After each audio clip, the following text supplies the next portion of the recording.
这个新闻来关心爬山的安全。最近几年来发生真侪件台湾乌熊着山猪条断脚案件，未少山顶的流浪狗嘛时常因为山猪条来断脚，想袂到。之前有一位爬山的人伫嘉义梅山乡伫山区踏着山猪条，加在伊当时穿真高的登山鞋才无受伤，抑过当时着山猪条是真正互伊着惊。嘉义县家督署表示讲，你若下山猪条、甲下针啊，这拢是违法的行为。若是动物因为安尼来残废还是死亡，上当会判2年有期徒刑，罚金200万。一只台湾乌熊在落山猪条出来拍喷，想要紧走，规个熊掌嘛拢是火。一只大只水鹿啊，阿妈滚缩一条钢索，工作人员紧解救，尾仔嘛是死伫咧溪仔墘。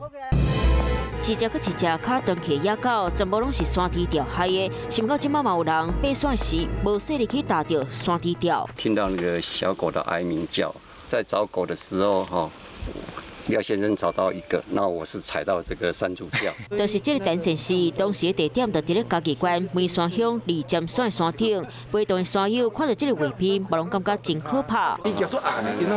山猪条险要互山友摆脚，馆长洪忠良亲身去山顶看，无结果，佮真正会拄着。有没有看到？实际用爬山龟仔去刺，虽然感受到这山猪条缩甲真大力，而且若是叫缩着，就走袂离。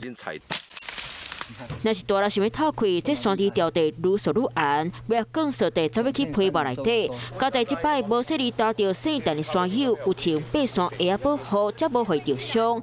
嘉义县家督署讲，使用山猪条含下针啊，掠动物拢是违法的行为，会当罚5,000到7万块。便若是造成动物死伤，上当会扣罚2年有期徒刑，并科200万罚金。嘛，且民众爬山的时拢会真细力，若是看到这非法掠动物的驾驶，都要随通报或者是检举。